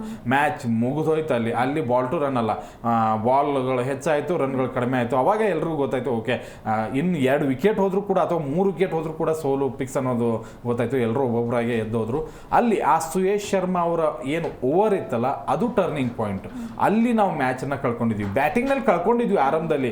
ಬಟ್ ಕೊನೆಗೆ ಅದನ್ನು ಟೀಮ್ ಡೇವಿಡ್ ತಂದು ಕೊಟ್ಟರು, ಅಷ್ಟು ರನ್ ಆಯಿತು. ಆ ಪಿಚ್ನ ತುಂಬ ಚೆನ್ನಾಗಿ ಹ್ಯಾಸಲ್ವುಡ್, ಭೂವಿ ಎಲ್ಲರೂ ಉಪಯೋಗಿಸ್ಕೊಂಡ್ರು. ಬಟ್ ಸುಯೇಶ್ ಶರ್ಮಾ ಆರಂಭದಲ್ಲಿ ಚೆನ್ನಾಗಿ ಹಾಕಿದ್ರು, ಕೊನೆಗಳಿಗೆಯಲ್ಲಿ ಅದನ್ನು ಬಿಟ್ಕೊಟ್ಬಿಟ್ರು. ಮ್ಯಾಚು ಅಲ್ಲೇ ಹೋಯ್ತು ಮ್ಯಾಚ್. ಎಸ್ ಸರ್, ಇನ್ನು ಈ ಪಿಚ್ನಲ್ಲಿ 95 ಅನ್ನೋದು ಒಂದು ಒಳ್ಳೆ ಸ್ಕೋರ್ ಆಗಿತ್ತಾ ಹೇಗೆ ಅಂತ ನೆನ್ನೆ? ಇಲ್ಲ 95 ಖಂಡಿತವಾಗ್ಲೂ ಚಿನ್ನಸ್ವಾಮಿ ಸ್ಟೇಡಿಯಂಗೆ ಒಳ್ಳೆ ಪಿಚ್ ಅಲ್ಲ. ಬಟ್ ಪಿಚ್ಚು ಸ್ಲೋ ಆಗಿ ಬರ್ತಾ ಇರೋದ್ರಿಂದ ಖಂಡಿತವಾಗ್ಲೂ ಅದನ್ನು ಡಿಪೆಂಡ್ ಮಾಡಿಕೊಳ್ಳುವಂಥ ತಾಕತ್ತನ್ನು ತೋರಿಸಿದ್ದು ನಮ್ಮ RCB ಬೌಲರ್ಸ್. ಆ ಒಂದು ಬ್ಯಾಟಿಂಗ್ ಲೈನಪ್, ಯಾಕಂದರೆ ಈ ವರ್ಷ ಪಂಜಾಬ್ ಆಡ್ತಾ ಇರುವಂಥ ರೀತಿ ನೋಡಿದರೆ ಫ್ರಿಯಾನ್ಸ್ ಆಗಿರ್ಬೋದು, ಆಮೇಲೆ ನಮ್ಮ ಶ್ರೇಯಸ್ ಅಯ್ಯರ್ ಆಗಿರ್ಬೋದು, ಪ್ರಭು ಸಿಮ್ರನ್ ಆಗಿರ್ಬೋದು, ಒಂದು ಒಳ್ಳೆ ಫಾರ್ಮಲ್ಲಿ ಇದ್ದಾರೆ. ಮತ್ತು ಹೊಡಿಬಡಿ ಆಟ ಅವ್ರದ್ದು ನಿಂತ್ಕೊಂಡು ನೀವು ನೋಡಿ, ನಾನು ನಿನ್ನೆ ಕೂಡ ಇದನ್ನು ಹೇಳ್ತಾ ಇದ್ದೆ, ಪಂಜಾಬ್ 6 ಓವರ್ಸ್ ಎವರೇಜ್ ನೋಡಿದರೆ 11 ಇದೆ. ಅಷ್ಟು ಒಳ್ಳೆ ಬ್ಯಾಟಿಂಗ್ ಲೈನಪ್ ಇದ್ದಾಗ ನಾನು ಕೂಡ ಅನ್ಕೊಂಡಿರಲಿಲ್ಲ ಇಷ್ಟು ಲೆಂದಿಯಾಗಿ ಅದನ್ನು ತೆಗೆದುಕೊಂಡು ಹೋಗಿ ಎಂಡ್ ಮಾಡ್ತಾರೆ ಅಂತ. ಬಟ್ ಪಿಚ್ಚು ಬೌಲರ್ಗಳಿಗೆ ಒಂದು ಸ್ವಲ್ಪ ಸಹಕಾರಿ ನೀಡ್ತಾ ಇತ್ತು. ಅದು ಕೂಡ ವೇಗದ ಬೌಲರ್ಗಳಿಗೂ ಇನ್ನೂ ಕೂಡ ಒಳ್ಳೆ ಲೈನ್ ಆ್ಯಂಡ್ ಲೆಂತ್ ಬೀಳ್ತಾ ಇತ್ತು. ಮತ್ತು ಏನು ಗೊತ್ತಾ, ನಿನ್ನೆ ನೋಡಿ ಯಾವ ಬೌಲರ್ಗಳು ಹೊಡಿಸ್ಕೊಂಡಿಲ್ಲ ಅಂತಂದರೆ, ಯಾರು ಬೌನ್ಸಿ ಬಾಲ್ಗಳನ್ನು ಹಾಕಿದ್ದಾರೆ ಅವರು ಬಾಲ್ಗಳನ್ನು, ಅಂದರೆ ಶಾರ್ಟ್ ಬಾಲ್ಗಳನ್ನು ಯಾರು ಹಾಕಿದ್ದಾರೆ ಅವ್ರ ಬಾಲ್ಗಳನ್ನು ಯಾರು ಹೊಡೆದೇ ಇಲ್ಲ. ಹೊಡೆಯೋಕೆ ಹೋದವರು ಎಲ್ಲ ವಿಕೆಟ್ಗಳನ್ನೇ ಒಪ್ಪಿಸಿಬಿಟ್ಟಿದ್ದಾರೆ. ಅವರು ಕೂಡ 1 and 2 3 4 3-4 ವಿಕೆಟ್ ಕೂಡ ಇದೇ ರೀತಿಯಾದಂತಹ ವಿಕೆಟ್ಗಳಲ್ಲಿ ಹೋಯಿತು. ಆದರೆ ಯಾರು ಬಾಲರ್ಗಳು ಏನು ಮಾಡಿದೆ, ಸುಯೇಶ್ ಶರ್ಮಾ ನಾನು ಅವಾಗಲೇ ಹೇಳ್ತಾ ಇದ್ದೆ, ಗುಡ್ ಲೆಂತಲ್ಲಿ ಹಾಕಿದಾಗ ನೆಕ್ಸ್ಟ್ ನೀವು ವಿಕೆಟ್ನ ಕಬಳಿಸೋದಕ್ಕೆ ಟ್ರೈ ಮಾಡೋದಕ್ಕೆ ಹೋಗಬಾರ್ದಾಗಿತ್ತು. ಆ ಬಾಲ್ಗಳನ್ನು ಡಾಟ್ ಮಾಡೋದಕ್ಕೆ ಪ್ರಯತ್ನ ಪಟ್ಟಿದ್ರೆ ಖಂಡಿತವಾಗ್ಲೂ ಮ್ಯಾಚ್ ನಮ್ಮ ಹತ್ರನೇ ಇರ್ತಿತ್ತು. ಆ 95 ಕೂಡ ಡಿಪೆಂಡ್ ಮಾಡಿ ಗೆದ್ದಿದ್ರೆ ಖಂಡಿತವಾಗ್ಲೂ ಇತಿಹಾಸ ಸೃಷ್ಟಿಸಿದ್ವಿ. ಅದೇನು ದೊಡ್ಡ ಇದಲ್ಲ, ಯಾಕಂದರೆ 111 ರನ್ಗಳನ್ನೇ ಡಿಪೆಂಡ್ ಮಾಡಿ ಪಂಜಾಬ್ ಗೆದ್ದು ಬಂದಿದೆ. ಅಂಥದ್ರಲ್ಲಿ ನಾವು 14 ಓವರಲ್ಲೇ ಇದನ್ನು ಡಿಪೆಂಡ್ ಮಾಡಿ ಗೆಲ್ಬಹುದಾಗಿತ್ತು. ಬಟ್ ಅಲ್ಲಿ ಸುಯೇಶ್ ಶರ್ಮಾ ಅವರ ಆ ಒಂದು 5-6 ಬಾಲ್ಗಳೇನಿತ್ತು, ಅಂದರೆ ಮೊದಲ ಓವರ್ನ ಕೊನೆ 2 ಬಾಲ್ಗಳು, ಅದರ ನಂತರ ಅಲ್ಲಿ ಇವರು ನಮ್ಮ ಹ್ಯಾಸಲ್ವುಡ್ ಬಂದಮೇಲೆ ಅದರ ನಂತರ ಬಂದಂಥ 3 ಬಾಲ್ಗಳು ಬೌಂಡ್ರಿ ಏನೋಯ್ತು, ಅಲ್ಲಿ ಮ್ಯಾಚ್ ಕೈ ತಪ್ಪಿತು ಅಂತ ಹೇಳ್ಬೋದು. ಅದ್ರ ಕೊನೆ ಅವರು ಏನು ಅಷ್ಟು ಈಸಿಯಾಗಿ ಬಂದ್ರಪ್ಪ ಹೊಡೆದ್ರು ಗೆದ್ರು ಅಂತ ಹೋಗಲಿಲ್ಲ. ಅವರು ವಿಕೆಟ್ ಒಪ್ಪಿಸಿದ್ರು, ಒಂದು ಸ್ವಲ್ಪ ಕ್ರೂಷಿಯಲ್ ಮೂಮೆಂಟ್ ಬಂತು, ಫ್ಯಾನ್ಸ್ ಎಂಜಾಯ್ ಮಾಡಿದ್ರು, ಕ್ರೂಷಿಯಲ್ ಮೂಮೆಂಟ್ಸ್ಗಳು ಬಂತು. ಆಮೇಲೆ ಆ ಬೌಂಡ್ರಿ ಸಿಕ್ಸರ್ಗಳು ಏನು ಬಿತ್ತು ಸುಯೇಶ್ ಶರ್ಮಾ ಅದರಲ್ಲಿ, ಅಲ್ಲಿಗೆ ನಮ್ಮ RCB ಆಸೆ ಅನ್ನೋದು ನೀರಲ್ಲಿ ತೊಳೆದೋಯ್ತು ಅಷ್ಟೇ. ಸರ್, ಇನ್ನು ಅದೇ ಪಂಜಾಬ್ ತಂಡದ ಬಗ್ಗೆ ಮಾತಾಡೋದಾದ್ರೆ, ನಿನ್ನೆ ಮ್ಯಾಚಲ್ಲಿ ಅವರ ಪ್ಲಸ್ ಆ್ಯಂಡ್ ಮೈನಸಸ್ ನೋಡೋದಾದ್ರೆ ತುಂಬ ಚೆನ್ನಾಗಿ ಈ ವರ್ಷ ನಾನು ಅದೇ ಅನ್ಕೋತಾ ಇದ್ದೀನಿ, ಪಂಜಾಬ್, ಡೆಲ್ಲಿ ಮತ್ತು RCB ಈ 3 ತಂಡಗಳು ಒಂದು ದೊಡ್ಡ ಫೈಟ್ನ ಅಂತೂ ಕೊಡ್ತಾ ಇದ್ದಾವೆ. ಆ ಟಾಪ್ 3ಯಲ್ಲಿ ಇರೋದಕ್ಕೆ ಪ್ರಯತ್ನ ಪಡ್ತಾ ಇದ್ದಾರೆ. ನಿನ್ನೆ ಪಂಜಾಬ್ನ ಖಂಡಿತವಾಗ್ಲೂ ಮೆಚ್ಚಲೇಬೇಕು, ಅಂಥ ಒಳ್ಳೆ ಬೌಲಿಂಗ್. ಅದು ಕೂಡ ನೀವು ಬೇರೆ ಒಂದು ರಾಜ್ಯ ಅಥವಾ ಅವರ ಎದುರಾಳಿಯ ಒಂದು ತವರು ನೆಲದಲ್ಲಿ ಆಡ್ತಾ ಇರುವಾಗ ಖಂಡಿತವಾಗ್ಲೂ ಎದುರಾಳಿಗೆ ಒಂದು ಪ್ಲಸ್ ಪಾಯಿಂಟ್ ಅಂತೂ ಇರುತ್ತೆ. ಅದನ್ನು ಕಸಿದುಕೊಂಡು ಗೆಲುವನ್ನು ತೆಗೆದುಕೊಳ್ಳೋದಿರುತ್ತಲ್ಲ, ಅದು ದೊಡ್ಡ ಇಂಪಾರ್ಟೆಂಟು. ಅದನ್ನು ಪಂಜಾಬ್ನವ್ರು ಮಾಡಿದರು. ಒಂದು ಲೆಕ್ಕಾಚಾರದಲ್ಲಿ ಅವ್ರ ಬಾಲಿಂಗ್ ತುಂಬ ಚೆನ್ನಾಗಿ ಮೂಡಿ ಬಂತು. ಅದರಲ್ಲೂ ಕೂಡ ಹರ್ಷದೀಪ್ ಸಿಂಗ್ ಅವ್ರ ಬಾಲ್ ಟಚ್ ಮಾಡೋಕ್ಕೂ ಆಗ್ತಾ ಇರಲಿಲ್ಲ. ಆಮೇಲೆ ಯಾನ್ಸನ್ ತುಂಬ ಚೆನ್ನಾಗಿ ಮಾಡಿದರು. 3 ಓವರಲ್ಲಿ 10 ರನ್ ಕೊಟ್ಟಿದ್ದಾನೆ ಈಯಪ್ಪ, 2 ವಿಕೆಟ್ನ ತೆಗೆದುಕೊಂಡ್ರು. ಚಹಲ್ ಕೂಡ ನೋಡಿ, ನಮಗೆ RCB ಹಳೆ ಹುಲಿ ತುಂಬ ಚೆನ್ನಾಗಿ ಬಾಲಿಂಗನ್ನು ಹಾಕಿದ್ರು, ಅದೊಂದು ಖುಷಿ ಆಯಿತು. 3 ಓವರಲ್ಲಿ 11 ರನ್ ಕೊಟ್ಟು 2ನ ವಿಕೆಟ್ ತೊಗೊಂಡ್ರು. ಹರ್ಪ್ರೀತ್ ಬ್ರಾರ್ ಕೂಡ 2 ವಿಕೆಟ್ನ ತೊಗೊಂಡಿದ್ದಾರೆ. ಒಟ್ಟು ಎಲ್ಲರೂ ಕೂಡ 2 ವಿಕೆಟ್ನ ತೆಗೆದುಕೊಂಡು RCBಯನ್ನು ಪೂರ್ತಿಯಾಗಿ ಕಟ್ಟಿ ಹಾಕಿದ್ರು. ಕೊನೆಯಲ್ಲಿ RCB ಮಾನ ಮರ್ಯಾದೆ ಎಲ್ಲ ಉಳಿದಿದ್ದು ನಮ್ಮ ಟೀಮ್ ಡೇವಿಡ್ ಇಂದಾನೆ. ಇಲ್ಲ ಅಂತಂದಿದ್ರೆ ಅಯ್ಯಪ್ಪ, ನಾನು ಅನ್ಕೋತಾ ಇದ್ದೆ ನಾನು ನಿನ್ನೆ ಅಲ್ಲಿ ಗ್ರೌಂಡಲ್ಲಿ ಬೆಡ್ಕೊಳ್ತಾ ಇದ್ದಿದ್ದೆ, ಒಂದು 50 ರನ್ ಆಗ್ಲಪ್ಪ ಸಾಕು ಅಂತ. ಯಾಕೆಂದ್ರೆ 49 ಆದ್ಮೇಲೆ ಅದೊಂದು ಕೆಟ್ಟ ಮರ್ಯಾದೆ ಉಳಿದೇ ಹೋಗಿತ್ತು. ಬಟ್ ಕೊನೆಯಲ್ಲಿ ಆ ಕೊನೆ ಓವರ್ ಏನು 3 6 ಬಂತಲ್ಲ, ಅಲ್ಲಿ ಒಂಥರ ಖುಷಿ ಆಯಿತು. ಮತ್ತು ನೋಡೋದಕ್ಕೂ ಇಂಟ್ರೆಸ್ಟ್ ಬಂತು. ಈಗ ನಾವು ಹಂಗೆ ಆಡಿದ್ವಿ ಅಂದ್ರೆ ಅವ್ರಿಗೂ ಇರುತ್ತೆ, ಖಂಡಿತವಾಗ್ಲೂ ನಮ್ಮ ಬಾಲಿಂಗು ಚೆನ್ನಾಗಿ ಬೀಳುತ್ತೆ ಅನ್ನುವಂಥ ಭರವಸೆ ಆಯಿತು. ಹಂಗೆ ಆಯಿತು, ಆರಂಭದಲ್ಲಿ ಕೊನೆಗೆ ಹೋಯಿತು. But interesting match. ಮಳೆ ಬಂತು, ಅದೊಂದು ತಲೆಯಲ್ಲಿತ್ತು, ಅಯ್ಯೋ ಬಂದಿದ್ದೀವಿ, ಮ್ಯಾಚ್ ಸ್ಟಾರ್ಟ್ ಆಗ್ತಾ ಇಲ್ಲ ಅಂತ ಅದೊಂದು ಕುತೂಹಲ. ಮ್ಯಾಚ್ ಕೂಡ ಸ್ಟಾರ್ಟ್ ಆಯಿತು, ಎಲ್ಲರೂ ಕೂಡ ಖುಷಿಪಟ್ಟರು. ಆಮೇಲೆ RCB ಹಣೆ ಬರ ನೋಡಿ ಒಂದು ಸ್ವಲ್ಪ ಬೇಜಾರಾಗಿತ್ತು. ಕೊನೆಯಲ್ಲಿ ಟೀಮ್ ಡೇವಿಡ್ ಹೊಡೆದ್ರು. ಅದಾದ ನಂತರ ನಮ್ಮ ಬೌಲರ್ಸ್ಗಳು ಬಂದು ಒಂದು ಸ್ವಲ್ಪ ಮೊದಲು ಆರಂಭದಲ್ಲೇ ವಿಕೆಟ್ಸ್ಗಳನ್ನು ತೆಗೆದುಕೊಂಡ್ರು. ಅದು ಒಬ್ರು ಕಾಲರ್ ಇದ್ದಾರೆ. ಎಸ್ ತೋಡಿ. ನಮಸ್ತೆ, ಎಲ್ಲಿಂದ ಕರೆ ಮಾಡ್ತಿದ್ದೀರಾ? ನಿಮ್ಮ ಹೆಸರು? ಮೇಡಮ್ ತಿಪ್ಪೇಸ್ವಾಮಿ ಅಂತ, ನಾವು ಚಿತ್ರದುರ್ಗದಿಂದ ಫೋನ್ ಮಾಡ್ತಿದ್ದೀವಿ. ಓಕೆ ಸರ್, ಹೇಳಿ, ನಿನ್ನೆ ಮ್ಯಾಚ್ ನೋಡಿದ್ರಾ, ಹೇಗಿತ್ತು? ಮೇಡಮ್ 96 ರನ್ ಅದೇನು ಡಿಪೆಂಡ್ ಮಾಡ್ಬೋದಾಗಿತ್ತು ಮೇಡಮ್. RCB ಮ್ಯಾಚ್ ಹೌದು. ತುಂಬಾ ಚೆನ್ನಾಗಿ ಒಳ್ಳೆ ಬೌಲಿಂಗ್ ಲೈನ್ ಇದೆ. ಇಲ್ಲಿ ಏನಾಗಿದೆ ಮೇಡಮ್ ಅಂದ್ರೆ ಸ್ವಪ್ನಿಲ್ ಸಿಂಗ್ ನ ಯಾಕೆ ಆಯ್ಕೆ ಮಾಡ್ತಾ ಇಲ್ಲ RCB ತಂಡದವರು? ಯಾರನ್ನ ಲಾಸ್ಟ್ ಸೀಸನ್ 2024 ಅಲ್ಲಿ 5 ಮ್ಯಾಚಸ್ ನ ಗೆಲುವಿನೊಂದಿಗೆ ಗೆದ್ದು ಪ್ಲೇ ಆಫ್ ರೌಂಡ್ ಗೆ ಎಂಟ್ರಿ ಕೊಟ್ರು. ಹೌದು. ಸ್ವಪ್ನಿಲ್ ಸಿಂಗ್ ಇದ್ರು ಆ ಟೈಮಲ್ಲಿ. ಒಳ್ಳೆ ಬೌಲಿಂಗ್ ಲೈನ್. ಸುರೇಶ್ ಶರ್ಮಾ ಬದಲಿಗೆ ಸ್ವಪ್ನಿಲ್ ಸಿಂಗ್ ನ ಆಯ್ಕೆ ಮಾಡಬಹುದಾಗಿತ್ತು ಅಂತ ನನ್ನ ಅಭಿಪ್ರಾಯ. ಖಂಡಿತ ನಿನ್ನೆ ಮ್ಯಾಚ್ ಟರ್ನ್ ಆಗಿದ್ದೇ ಸುಯೇಶ್ ಶರ್ಮಾ ಅವರ ಆ ಒಂದು ಬೌಂಡ್ರಿಗಳು ಕೊಟ್ಟಿರೋದ್ರಿಂದ. ನೋಡಿ, ಸ್ವಪ್ನಿಲ್ ಸಿಂಗ್ ನೀವು ಒಳ್ಳೆ ನೆನಪು ಮಾಡಿದ್ರಿ. ಸ್ವಪ್ನಿಲ್ ಸಿಂಗ್ ಒಂಥರ ಲಕ್ಕಿ ಚಾರ್ಮ್ ನಮಗೆ. ಅವ್ರು ಬಂದ ತಕ್ಷಣ ಬ್ಯಾಕ್ ಟು ಬ್ಯಾಕ್ ಗೆಲ್ಕೊಂತ ಹೋಗ್ತಾ ಇದ್ವಿ. ಅದೊಂದು ರಿಪ್ಲೇಸ್ಮೆಂಟ್ ಮಾಡುವಂತಹ ಸಾಧ್ಯತೆಗಳಿದೆ, ಮುಂದಿನ ಪಂದ್ಯಗಳಲ್ಲಿ ಮಾಡಬಹುದು ಅಂತ ಅನ್ಕೋತೀವಿ ನಾನು ಕೂಡ. ಬಟ್ ಸ್ವಪ್ನಿಲ್ ಸಿಂಗ್, ಸುಯೇಶ್ ಶರ್ಮಾ ಅವ್ರು ಬದಲಾಗೆ ತೊಗೋಬೇಕು. ನನಗನ್ಸಿದ ಮಟ್ಟಿಗೆ ನೆಕ್ಸ್ಟ್ ಮ್ಯಾಚ್ ಅವ್ರನ್ನ ಆಡಿಸ್ಬೋದು ಅಂತ ಅನ್ಕೋತೀವಿ. ಬಟ್ ನಿನ್ನೆ ನಿಮಗೆ ಅನ್ಸುತ್ತಾ ಯಾವ ಸಂದರ್ಭದಲ್ಲಿ ಈ ಪಂದ್ಯ RCB ಕೈ ಬಿಟ್ಟು ಹೋಯ್ತು ಅಂತ ಹೇಳಿ, ಚೇಂಜಿಂಗ್ ಅವ್ರು ಪಂಜಾಬ್ ಚೇಂಜಿಂಗ್ ಮಾಡುವಾಗ? ಸರ್, ನನ್ನ ಪ್ರಕಾರ ಸುರೇಶ್ ಶರ್ಮಾ ಅವರ 2 ಓವರ್ ಬೌಲಿಂಗ್ ಏನಿದೆಯಲ್ಲ ಸರ್, ಅದೇ ಪ್ರಾಬ್ಲಮ್. ಅವ್ರು ಕೊಟ್ಟಿದ್ದು 2 ಓವರ್ಸ್ ಅಲ್ಲಿ 24 ಇಂದ 25 ರನ್ಸ್ ಅಲ್ಲಿಗೆ ಹೋಗಿದೆ ಸರ್ ಮ್ಯಾಚ್ ಇದು. ಖಂಡಿತ. ಈ RCB ಅವರು ಅವ್ರ ತವರ ನೆಲದಲ್ಲೇ ಈ ಥರ ಆಡ್ತಾ ಇರೋದು ಏನಿಸುತ್ತೆ ನಿಮಗೆ? ಅಂದರೆ ಮೊದಲೆಲ್ಲ 200+ ರನ್ ಆಗೋದು, ಈ ಥರ ಇಷ್ಟು ಕಳಪೆ ಬ್ಯಾಟಿಂಗ್ ಯಾಕೆ ಆಗ್ತಾ ಇದೆ ಅಂತ? ಸರ್, ನಿನ್ನೆ ಮಳೆ ಬಂದಿರೋದ್ರಿಂದ ಪಿಚ್ ಯಾವ ರೀತಿ ವರ್ತಿಸ್ತದೆ ಅಂತ ಹೇಳಕ್ಕಾಗಲ್ಲ ಸರ್. ಬಟ್ ಈ ಹಿಂದೆ 2 ಮ್ಯಾಚ್ಗಳು ನೋಡಿ, ಈ ಹಿಂದಿನ 2 ಮ್ಯಾಚ್ಗಳು ಕೂಡ ಒಂದು 161 ಹೊಡೆದಿದ್ರು, ಇನ್ನೊಂದು 169 ಅನ್ಸುತ್ತೆ. ಬರೀ 170 ರನ್ ಒಳಗಡೆನೆ ಹೊಡಿತಾ ಇದ್ದಾರೆ. ಚಿನ್ನಸ್ವಾಮಿ ಅಂದ ತಕ್ಷಣ ನಾವು ಎಕ್ಸ್ಪೆಕ್ಟ್ ಮಾಡೋದೇ 200+. ಇಲ್ಲಿ ಪೂರ್ತಿ ಪಿಚ್ನೇ ಚೇಂಜ್ ಮಾಡಿದಾರ, ಹೇಗೆ ಪೂರ್ತಿ ಬೌಲಿಂಗ್ ಟ್ರ್ಯಾಕ್ ಆಗಿಬಿಡ್ತಾ ಅಂತ? ಇಲ್ಲ ಸರ್, ಈಗ ಬೌಲಿಂಗ್ ಲೈನ್ ಅಪ್ ಚೆನ್ನಾಗಿರೋದ್ರಿಂದ ಎಲ್ಲ ತಂಡದಲ್ಲೂ, ಬರೀ RCB ಅಂತಲ್ಲ ಸರ್, ಎಲ್ಲ ತಂಡದಲ್ಲಿ ಈ ಸೀಸನ್ ನಲ್ಲಿ 18ರ ಸೀಸನ್ ನಲ್ಲಿ ಬೌಲಿಂಗ್ ಲೈನ್ ಅಪ್ ಚೆನ್ನಾಗಿ ಮಾಡ್ತಿದ್ದಾರೆ ಸರ್ ಎಲ್ಲ ತಂಡದಲ್ಲಿ. ಈ RCB ಅಂದ ತಕ್ಷಣ ಈಗ ಬೆಂಗಳೂರು ಪಿಚ್ ಅಲ್ಲಿ 200 ಎಲ್ಲಾ ಸೀಸನ್ಗಳಲ್ಲೂ ನೀವ್ ಹೇಳೋ ಪ್ರಕಾರ ಈ ರೀತಿ ಪಿಚ್ ಯಾವ್ದಾರ ಮಾಡಿದ್ರೆ ಪಿಚ್ ಯಾವ ರೀತಿ ವರ್ಸರ್ ಅನ್ನೋದು ಮುಖ್ಯ ಅಲ್ಲ ಸರ್. ಈಗ ಎಲ್ಲ ಬೌಲಿಂಗ್ ಲೈನ್ ಅಪ್ ಚೆನ್ನಾಗಿ ಮಾಡ್ತಿದ್ದಾರೆ, ಬೌಲಿಂಗ್ ಕಂಡೀಷನ್ ಚೆನ್ನಾಗಿದೆ, RCB ಬೌಲಿಂಗ್ ತುಂಬಾನೇ ಚೆನ್ನಾಗಿದೆ ಸರ್. ಈಗ ಒಂದು ಸುರೇಶ್ ಶರ್ಮಾ ಬದಲಿಗೆ ಸ್ವಪ್ನಿಲ್ ಸಿಂಗ್ ನ ತಂದ್ರೆ ನಮ್ಮ ಉಳಿದಂತ 4 ಪಂದ್ಯಗಳನ್ನ ಗೆಲ್ಲಬಹುದು ಅಂತ ನನ್ನ ಅಭಿಪ್ರಾಯ ಸರ್. ಈಗ ಫಾಸ್ಟ್ ಬೌಲಿಂಗ್ ಚೆನ್ನಾಗಿ ಮಾಡ್ತಾನೆ ಇದ್ದಾರೆ. ಹೇಜಲ್ವುಡ್ ಒಳ್ಳೆ ಬೌಲಿಂಗ್ ಇದೆ, ಭುವನೇಶ್ವರ್ ಕುಮಾರ್ ಇದ್ದಾರೆ, ಎಸ್ ದಯಾಳು ಪಾರಮಿ ಬಂದಿದ್ದಾರೆ, ಅವರು ಚೆನ್ನಾಗಿ ಮಾಡ್ತಾರೆ. ನನ್ನ ಪ್ರಕಾರ ನಿನ್ನೆ ಸುರೇಶ್ ಶರ್ಮಾ ಬದಲಿಗೆ ಒಬ್ಬ ಫಾಸ್ಟ್ ಬೌಲರ್ ನ ತರಬಹುದಾಗಿತ್ತ ಇಂಪ್ಯಾಕ್ಟ್ ಪ್ಲೇಯರ್ ಆಗಿ ಅನ್ನೋದು ನನ್ನ ಅಭಿಪ್ರಾಯ ಸರ್. ಯಾಕಂದ್ರೆ ಅವರು ಫಾಸ್ಟ್ ಬೌಲಿಂಗ್ ಗೆ ತುಂಬಾನೇ ವರ್ಕ್ ಮಾಡ್ತು ಪಿಚ್ಚು. ಹಾಗಾಗಿ ಒಬ್ಬ ಫಾಸ್ಟ್ ಬೌಲಿಂಗ್ ನ ಇಂಪ್ಯಾಕ್ಟ್ ಪ್ಲೇಯರ್ ಆಗಿ ತಗೋಬೋದಾಯ್ತು. ಒಂದು, ಎರಡನೇದಾಗಿ ಬಾಂಡಿಗೆ ಅವರಿಗೆ ಅವಕಾಶ ಕೊಡೋ ಬದಲು ಪಡಿಕಲ್ಗೆ ಅವಕಾಶ ಕೊಟ್ಟಿದ್ರೆ ಚೆನ್ನಾಗಿರ್ತಿತ್ತು. ಒನ್ ಡೌನ್ ಆಗಿ ಅವರೇ ಬಂದಾಡಿದ್ರೆ ತಂಡ ಯಾವ ರೀತಿ ಕಟ್ಬೋದಾಗಿತ್ತು ಅನ್ನೋದು ನನ್ನ ಅಭಿಪ್ರಾಯ. ಬಾಂಡಿಗೆ ಕಳಿಸೋ ಅವಶ್ಯಕತೆ ಇರಲಿಲ್ಲ ನನ್ನ ಪ್ರಕಾರ ಅಂತ ಅನಿಸುತ್ತೆ ಸರ್. ಆ ಪಿಚ್ ಅಲ್ಲಿ ಟೀಮ್ ಡೇವಿಡ್ ಅವರು ಉತ್ತಮವಾಗಿ ಆಡ್ತಾ ಇದಾರೆ ಸರ್. ಅವ್ರನ್ನ ಒಂದು ಸ್ಟೆಪ್ ಮೇಲ್ಗಡೆ ಆಡಿಸ್ಬೋದು, ಆಡ್ಸಿದ್ರೆ ಚೆನ್ನಾಗಿರುತ್ತೆ ಅಂತ ನನ್ನ ಅಭಿಪ್ರಾಯ ಸರ್. ಅವ್ರು ತುಂಬಾನೇ ಚೆನ್ನಾಗಿ ಆಡ್ತಿದ್ದಾರೆ, ಎಲ್ಲಾ ಪಂದ್ಯಗಳಲ್ಲೂ ಚೆನ್ನಾಗಿ ಆಡ್ತಿದ್ದಾರೆ. ಅವ್ರು ಬಂದಾಗ ಈಗ 3 ಓವರ್ಸ್ 4 ಓವರ್ಸ್ ಇರುತ್ತೆ ಅವ್ರು ಬಂದಾಗ. ಆದ್ರೂ ಆತರ ಒಂದು ಬ್ಯಾಟಿಂಗ್ ನ ಮಾಡ್ತಾರೆ ಅಂದ್ರೆ ಅವ್ರನ್ನ ಇನ್ನೂ ಮುಂದಿನ ಪಂದ್ಯಗಳಲ್ಲಿ ಮೇಲ್ಗಡೆ ಕಳಿಸ್ಬೇಕು.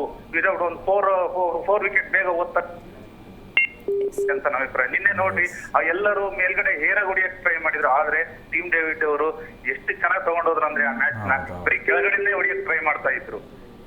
ಇದೊಂದು ಒಳ್ಳೆ ಸಿಚುವೇಶನ್ ಅಂತ ಅನ್ಸುತ್ತೆ ಸರ್. ಟೀಮ್ ಡೇವಿಡ್ ಅವರು ಇರೋದ್ರಿಂದ ನಮ್ಮ ತಂಡಕ್ಕೆ ಎಲ್ಲಾ ಆಟಗಾರರು ಚೆನ್ನಾಗಿದ್ದಾರೆ ಸರ್. ಈ ಸರಿ RCB ತಂಡದಲ್ಲಿ ತುಂಬಾನೇ ಚೆನ್ನಾಗಿದೆ, ಟೀಮ್ ಚೆನ್ನಾಗಿದೆ, ತುಂಬಾನೇ ಉರ್ಪ್ ಕೊಡುವಂತ ತಂಡ. ಈಗ ಅದರಲ್ಲೂ ಬೌಲಿಂಗ್ ತುಂಬಾನೇ ಬೌಲಿಂಗ್ ಚೆನ್ನಾಗಿದೆ.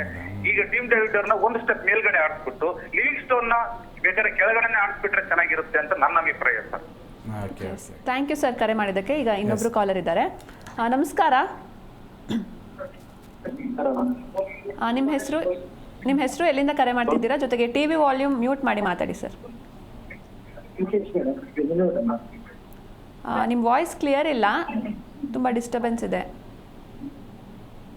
ಹೇಳಿ ಸರ್. ಈಗ ಮ್ಯಾಚ್ ನೋಡಿದ್ರಾ? ಹೇಗಿತ್ತು ನಿನ್ನೆ ಮ್ಯಾಚ್? ನೋಡಿದ್ವಿ. ಹೇಗಿತ್ತು? ಮಳೆ 14 ಓವರ್ಸ್ ಮ್ಯಾಚ್ ಆಗಿತ್ತು. ಎಲ್ಲಿ ಎಡವಿದ್ರು ಅಂತ RCB? ಸ್ವಲ್ಪ ಬ್ಯಾಟ್ ಚೆನ್ನಾಗಿ ಮಾಡಿದ್ರೆ ಇದಾಗ್ತಿತ್ತು. ಟಿಮ್ ಡೇವಿಡ್ ತರ ಅಷ್ಟೆಲ್ಲ ಆಡಿದ್ರಲ್ಲ. ನೀವು ಎಷ್ಟು ಅನ್ಕೋತಾ ಇದ್ರಿ? ಎಷ್ಟು ರನ್ ಮಾಡಿದ್ರೆ ನಾವು ನಿನ್ನೆ ಡಿಪೆಂಡ್ ಮಾಡ್ಬೋದಾಗಿತ್ತು ಅಂತ? 50 ಆದ್ರೆ ಚೆನ್ನಾಗಿರ್ತೈತೆ ಅಂತ.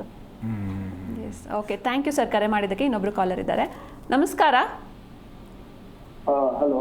ಹಾಂ ನಮಸ್ತೆ ಸರ್, ಎಲ್ಲಿಂದ ಕರೆ ಮಾಡ್ತಿದ್ದೀರಾ? ನಿಮ್ಮ ಹೆಸರು? ಸುನೀಲ್ ಅಂತ, ಮಂಗಳೂರಿಂದ. ಓಕೆ ಸರ್, ಸೊ ನಿನ್ನೆ ಮ್ಯಾಚ್ ನೋಡಿದ್ರಾ, ಹೇಗಿತ್ತು ಮ್ಯಾಚ್? ಅದೇ ನೋಡಿದೆ, ಅದು ಮಳೆ ಬಂದಾಗ ಸ್ವಲ್ಪ ಇತ್ತು, ಸ್ಲೋ ಆಗಿತ್ತು, ಎಲ್ಲ ನೋಡ್ತಿದ್ದೆ ಮ್ಯಾಚ್. ಆದ್ರೆ ನನ್ನ ಪ್ರಕಾರ ಲಿವಿಂಗ್ಸ್ಟನ್ ಬದಲು ಬೆಟಲ್ ಅನ್ನು ಆಡಿಸಿದ್ರೆ ಹೌದು. ಹೆಂಗಿರುತ್ತೆ ಅಂತ. ನಿಜ ಎಲ್ಲರೂ ಕೂಡ ಅದನ್ನೇ ಅಂತ ಇದ್ದಾರೆ ಸರ್. ಈಗ 7 ಪಂದ್ಯ ಆಯಿತು, ಏನು ಕಿತ್ತಬ್ಬಾಕಿಲ್ಲ ಈ ಲಿವಿಂಗ್ ಸ್ಟೋನ್ ಅಂತೂ. ಇನ್ನು ಬೆತಲ್ ಇದ್ದಾರೆ, ಶೆಫರ್ಡ್ ಅವರು ಇದ್ದಾರೆ, ಅವ್ರನ್ನ ಆಡಿಸೋದು ಅಲ್ಲ, ಬೆಟರ್ ಒಂದು ಅಂತ ಓವರ್ ಕೂಡ ಅವ್ರ ಕೈಯಲ್ಲಿ ಹಾಕಿಸ್ಬೋದು. ಯಾಕಂದ್ರೆ ಅವ್ರದ್ದು ಮ್ಯಾಚ್ ಅಲ್ಲಿ ಅವರು ಆಫ್ ಸ್ಪಿನ್ನರ್ ಕೂಡ ಆಗಿದ್ದಾರೆ. ಹೌದು ಖಂಡಿತ. ಬೆತಲ್ ಅವ್ರನ್ನ ಆಡಿಸಿದ್ರೆ ಮುಂದಿನ ಪಂದ್ಯಗಳಲ್ಲಂತೂ ಇದನ್ನ ಚೇಂಜ್ ಮಾಡ್ತಾರೆ ಅಂತ ನಾವು ಕೂಡ ಅನ್ಕೋತೀವಿ. ಲಿವಿಂಗ್ ಸ್ಟೋನ್ ಅಂತೂ ಮ್ಯಾಚ್ ಅಲ್ಲಿ ಫಸ್ಟ್ ಓವರ್ ಹೇಜಲ್ವುಡ್ ಇಂದಾನೆ ಹಾಕಿಸ್ಬೋದಿತ್ತು, ಭುವನೇಶ್ವರ್ ಮತ್ತು ಹೇಜಲ್ವುಡ್. ಬಟ್ ಅವರು ಎಸ್ ಜಯಲ್ ಅಂತ ತಂದದಂದ್ರೆ ಅದು slower side of the bowl ಮಾಡ್ತಾರಲ್ಲ. ನನ್ನ ಪ್ರಕಾರ ಹೇಜಲ್ವುಡ್ ಅನ್ನಿ ಫಸ್ಟ್ ಓವರ್ ಇಂದ ಹಾಕಿಸ್ತಿದ್ರೆ ಅರ್ಲಿ 2 ವಿಕೆಟ್ಸ್. ಎಸ್ ಹೌದೌದು ಖಂಡಿತ. ಒಂದು ಒಳ್ಳೆ ಪಾಯಿಂಟ್ನ ಹೇಳಿದರು, ನಾನು ಕೂಡ ಅದನ್ನು ಮರ್ತಿದ್ದೆ. ನೀವು 95 ರನ್ಗಳನ್ನು ಹೊಡೆದಿದ್ದೀರಾ, ನಿಮಗೆ ಆರಂಭದಲ್ಲಿ ವಿಕೆಟ್ಗಳು ಬೇಕು. 1, 2, 3 ಓವರ್ಗಳಲ್ಲೇ 1-2 ವಿಕೆಟ್ ಬಿದ್ದರೆ ಖಂಡಿತವಾಗ್ಲೂ ನಿಮಗೆ ಆ ತಂಡವನ್ನು ಒಂದು ಸದೃಢ ಸ್ಥಿತಿ ಕರ್ಕೊಂಡು ಹೋಗ್ಬೋದು. ನೀವು ಮೊದಲ ಓವರ್ನ ಖಂಡಿತವಾಗ್ಲೂ ಭುವನೇಶ್ವರ್ ಕೊಟ್ಟರು, ಒಳ್ಳೆ ಸ್ವಿಂಗ್ ಆಗ್ತಾ ಇದೆ, ಪ್ರತಿ ಪಂದ್ಯದಲ್ಲೂ ಅದನ್ನು ಯೂಸ್ ಮಾಡ್ತಾ ಇದ್ದಾರೆ. 2ನೇ ಓವರ್ ಯಶ್ ದಯಾಳ್ ಕೊಡೋ ಅವಶ್ಯಕತೆ ಇತ್ತಾ? ನಿಮಗೆ ಪ್ರಮುಖ ಬೌಲರ್ ಯಾರು? ಹ್ಯಾಸಲ್ವುಡ್. ವಿಕೆಟ್ ಟೇಕರ್ ಬೌಲರ್ ಯಾರು? ಹ್ಯಾಸಲ್ವುಡ್. ಅವ್ರನ್ನ ನೀವು ಯಶ್ ದಯಾಳ್ನ ಬಿಟ್ಟು ಅದನ್ನ 4ನೇ ಓವರ್ಗೆ ಕರ್ಕೊಂಡ್ಬಂದರು. ನಿಮಗೆ 1-2 ಓವರ್ನಲ್ಲಿ ಖಂಡಿತವಾಗ್ಲೂ ವಿಕೆಟ್ ಬಿದ್ದಿದ್ರೆ ನಿಮಗೆ ಒಂದು ಮ್ಯಾಚ್ ಟರ್ನಿಂಗ್ ಪಾಯಿಂಟ್ಸ್ಗಳು ಬರ್ತಾ ಇತ್ತು. 2-3 ಓವರ್ಗಳಲ್ಲಿ ಒಂದು 30+ ರನ್ ಬಂದಾಗ ಖಂಡಿತವಾಗ್ಲೂ ಅದು ಪ್ರೆಷರ್ ನಮ್ಮ ಮೇಲೆ ಬಂತು. 2ನೇ ಓವರಲ್ಲೇ ವಿಕೆಟ್ ಬಿದ್ದಿದ್ರೆ ಖಂಡಿತವಾಗ್ಲೂ ನಾವು ಮ್ಯಾಚ್ನ ಟರ್ನ್ ಮಾಡ್ತಿದ್ವಿ ಅಂತ ಅನ್ಸುತ್ತೆ. ನಮಸ್ಕಾರ. ನಿಮ್ಮ ಹೆಸರು? ಓಕೆ, ಕರೆ ಕಟ್ ಆಗಿದೆ ಅನ್ಸುತ್ತೆ. Yes sir. ಮತ್ತೆ ಇನ್ನೊಂದು, ಇದಕ್ಕಿಂತ ಮೊದಲಿಗೆ ಆರಂಭದಲ್ಲಿ ಒಬ್ರು ಕರೆ ಮಾಡಿದ್ರು, ಅವರು ಕೂಡ ಹೇಳಿದ್ರು ಮನೋಜ್ ಬಾಂಡ್ಗೆ ಅವಶ್ಯಕತೆ ಇತ್ತ ಅಂತ ಹೇಳಿ. ನನಗೂ ಕೂಡ ಅವಶ್ಯಕತೆ ಇರಲಿಲ್ಲ ಅದು. ನೋಡಿ, ಪಡಿಕಲ್ ಚೆನ್ನಾಗೇ ಆಡಿದ್ದಾರೆ, ಅಷ್ಟು ಕೆಟ್ಟದಾಗೇನು ಈ ಒಂದು ಸೀಸನಲ್ಲಿ ಆಡಿದ್ದನ್ನು ನಾನು ನೋಡಿಲ್ಲ. ಒಂದು ಪಂದ್ಯದಲ್ಲಿ ಮಾತ್ರ ವೈಫಲ್ಯ ಹೊಂದಿದ್ದಾರೆ. ಅವ್ರನ್ನ ಕೈ ಬಿಡುವಂಥ ಅವಶ್ಯಕತೆ ಇಲ್ಲ. ನಿನ್ನೆ ಅವರು ಪ್ಲ್ಯಾನ್ ಮಾಡಿದ್ದು ಹೇಗೆ ಅಂತಂದರೆ, ಓಕೆ ನಮ್ಗೆ 14 ಓವರ್ ಪಂದ್ಯ ಇದೆ, ನಮಗೆ ಬ್ಯಾಟರ್ಗಳು ಒಂದು 5 ಜನ ಇದ್ದರೆ ಸಾಕು, ಹೊಡೆದು ಬಿಡ್ತೀವಿ, ಒಬ್ಬ ಬೌಲರ್ನ ಎಕ್ಸ್ಟ್ರಾ ಇಟ್ಕೊಳ್ಳೋಣ, ಅದಕ್ಕೆ ಸುಯೇಶ್ ಶರ್ಮಾ ಅವ್ರನ್ನ 11ರಲ್ಲಿ ಆಡಿಸಿ ನೆಕ್ಸ್ಟ್ ನೀವು ರಶೀಕ್ ದಾರ್ನ ತರುವಂಥ ಪ್ಲ್ಯಾನ್ನಲ್ಲಿ ಇವರು ಇಟ್ಕೊಂಡಿದ್ರು. ಆದರೆ ಎಲ್ಲಿ ಬ್ಯಾಟಿಂಗ್ ವೈಫಲ್ಯ ಆಯ್ತಲ್ಲ, ಅವಾಗ ಓಕೆ ಇನ್ನೊಂದು 10 ರನ್ ಬಂದರೆ ಸಾಕಪ್ಪ ಅನ್ನುವಂಥ ಕಾನ್ಸೆಪ್ಟ್ ಇಟ್ಕೊಂಡು ಅಲ್ಲಿ ಮನೋಜ್ ಬಾಂಡ್ಗೆ ಅವ್ರನ್ನ ಕಣಕ್ಕಿಳಿಸಿದ್ದು. ಎಲ್ಲೋ ಒಂದು ಕಡೆಗೆ ವೈಫಲ್ಯ ಆಯಿತು. ಅಲ್ಲಿ ಏನಾದರೂ ಪಡಿಕಲ್ಲೇ ಬಂದಿದ್ರೆ ಲೆಫ್ಟ್ ಹ್ಯಾಂಡ್ ರೈಟ್ ಹ್ಯಾಂಡ್ ಕಾಂಬಿನೇಷನಲ್ಲಿ ಒಂದು ಬಿಗ್ ಹಿಟ್ಸ್ಗಳು ಬರ್ಬೋದು, ಅಥವಾ ಬೌಲರ್ಗಳನ್ನು ತಡ್ಕಾಡಿ ಒಂದು ರನ್ ಬರ್ಬೋದಾಗಿತ್ತೇನೋ, ಅಥವಾ ಅವರಿಂದನೇ ರನ್ ಬರ್ಬೋದಾಗಿತ್ತೇನೋ ನನಗೆ ಗೊತ್ತಿಲ್ಲ. ಬಟ್ ಅಲ್ಲಿ ನಿನ್ನೆ ಮಾತ್ರ RCB ತಪ್ಪುಗಳ ಮೇಲೆ ತಪ್ಪು ಮಾಡಿದೆ ಅಂತ ಅನ್ಸುತ್ತೆ. ಎಸ್ ಸರ್, ಇನ್ನು ಇಷ್ಟೊತ್ತು ನಮ್ಮ ಡಿಸ್ಕಷನಲ್ಲಿ ಭಾಗಿಯಾಗಿದ್ದಕ್ಕೆ thank you so much. Thank you ma'am, thank you. Yes, ಇದಾಗಿತ್ತು ಇವತ್ತಿನ ವಿಶೇಷ. ನೋಡ್ತಾ ಇರಿ ಜೀ ಕನ್ನಡ ನ್ಯೂಸ್, ಸತ್ಯವೇ ಸುದ್ದಿಯ ಜೀವಾಳ.